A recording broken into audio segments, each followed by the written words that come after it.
I'm gonna be reading this Aphmau fluff thing. I guess I don't know what else to say. Some stupid Cupid ships. I read this before anything, so I know what I'm reading. I'm not sorry I lost the frisbee. Daniel point of view. I was at the park with Dottie, Ryland, June, and Kwai-chan. I was kind of being the fifth wheel, considering Dottie and Kwai-chan just recently started dating, and June and Ryland, that's how you spell Ryland? I think that's how you spell it, had been dating for a few months now. Both Dottie and Ryland had someone to play fetch with, but I didn't.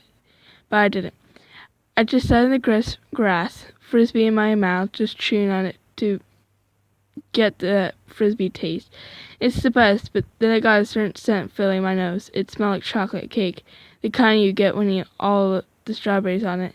There's only one person I knew that had that scent. My mate, Zane roommate. I don't know why I'm stuttering. Of course, he doesn't know he's my mate yet. It pains me not to tell him, but I'm afraid that if an alpha werewolf was to find out, they would take him away from me and give him pups, since I am the omega. I couldn't stand the thought of Zane bearing another werewolf pups, so I keep it hidden, getting close to him however I can sleepovers. Because his partner's at school following him around like a lost puppy. I want to find my mate. I got up and started to sniff the air, following sweet chocolate scent. Let me give you a quick rundown on how this park looks. When you first walk in, there's a big pathway that goes straight down the middle of the park with a fountain in the middle. To the right, there's a big field in which me and my werewolf and Meefla friends are. Everything is lined with trees and is going into a forest, and it's separated the park and neighborhood of some sort. Not too far from the soccer field, just a little way down, there's a small pond big enough to go boarding in, but too small to have fish. So it's just a decoration. Oh my god, people outside. Other things that are in this park is giant playground for children as well as bathrooms. I make my way,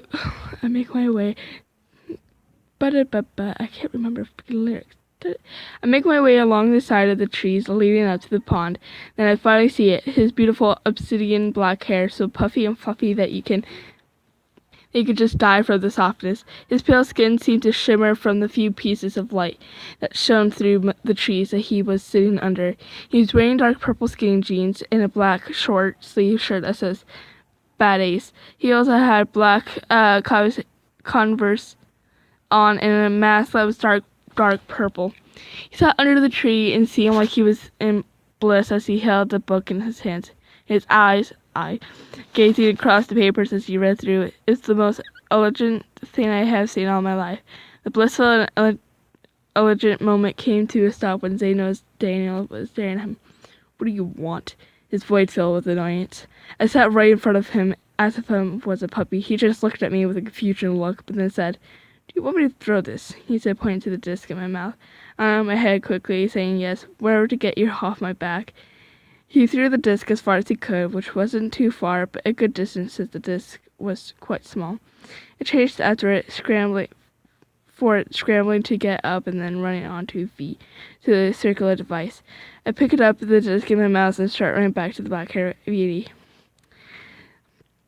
Sliding on my knees a few inches in front of him, he looked up from his book again, looking at me with more annoyance than he had before. I already threw it at once. Go play with yourself, he said with a sigh as he pulled his book down on his knees. I started patting and gave him the biggest puppy dog I could. He looked at me with a pained face as he was sad to see me patting like that. Fine. He put his book back in his small bag that lay next to the tree and stood up. I sat up with him, my tail wagging like crazy. I looked down at him and gave him the frisbee. He took in his... Wait, she took... What? Error? He took it in his hands and threw it again, this time me chasing after it with all my speed. Me catching it in the air. When I run back to him, he clapped and said, "Good catch for a mutt." He took the frisbee from my mouth and threw it again. I went racing after it, but this time he used all his might to throw it. I was supposed to say mighty. The frisbee went all the way into the small forest that lined the park. I went chasing after it, but unfortunately couldn't find it. I felt defeated and walked back to same, my head hanging, ears pinned back, and my tail between my legs. He looked at me with confusion and a worried look as I approached him. I lost the frisbee, I said in a sad voice. I summoned to the... What? Sorry, parents. I lost the frisbee, I said in a sad voice as I stumbled to the ground on my knees. Then he went to the ground with me and started petting my ears. It's okay, Daniel. I think I went too hard on you. His voice filled with concern. He started petting my ears more and it felt like heaven. Petting my ears more. It felt like heaven. My tail started to unravel from between my legs and wagged slightly. Then he took notice of this and started petting even more with both hands. I started to growl with delight from the heavily head robs.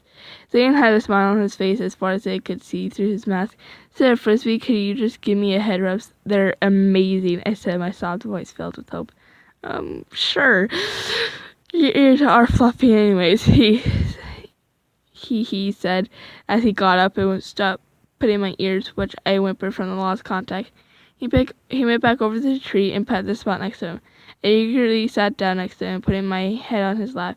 He seemed so hesitant at my reaction, but soon rested his hands on my head, started to rub, raking his fingers through every strand of hair and fur. It was amazing. I couldn't even tell how late it was from us sitting there, just him rubbing my head as he hummed a song. It was nearly sunset, and the sky was still started to fill up with orange. When I finally opened my eyes, Zane stopped rubbing my head for a moment to look at his phone. Crap! How did it get this late? He exclaimed while I lifted my head from his lap, sitting up with my hands between his legs.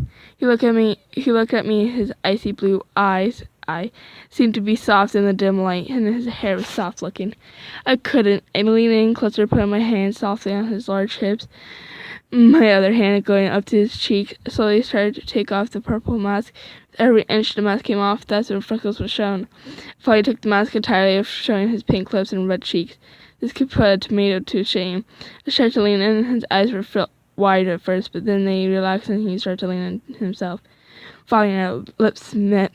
The smell of chocolate cake intensifying from the close contact. His lips are so soft and perfect. His arms slowly started to wrap around my neck as I leaned in more, trying to get more of my mate's contact. Fortunately, I had to pull away, but as I did, his eyes fluttered open and we stared at each other. Sorry, I pulled away. I started to get up, but before I could, I was pulled by the arm. No, it's okay. I liked it, he said to me with a harsh blush as he made eye contact. My tail started wagging fiercely as it pounded on the top of him, kissing his cheek as he laughed hysterically. Does this mean he cut me off? Yes, this does, Daniel. Now you can get off me before my mom calls the cops because I was out too late. I got off and quickly left him up by the arm. I just giggle and hug him, give him one last kiss on the forehead and say, awesome, I'm glad I have my mate with me. He just giggled and we started walking. Him and I locked hands and eyes. I said one last thing before we carried on with our long-lasting happy relationship. I'm not sorry I lost the frisbee. And now, I want to know if you want me to read this. Probably not going to get popular, so maybe not. Maybe do. This is inspired by Yoli Girl 379. 2,240 words. Word prepared. You know what? I'm not gonna read this. Just gonna.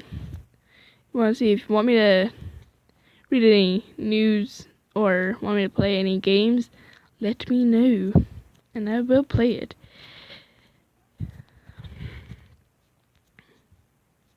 Yep. So, bye. I guess. See you next time.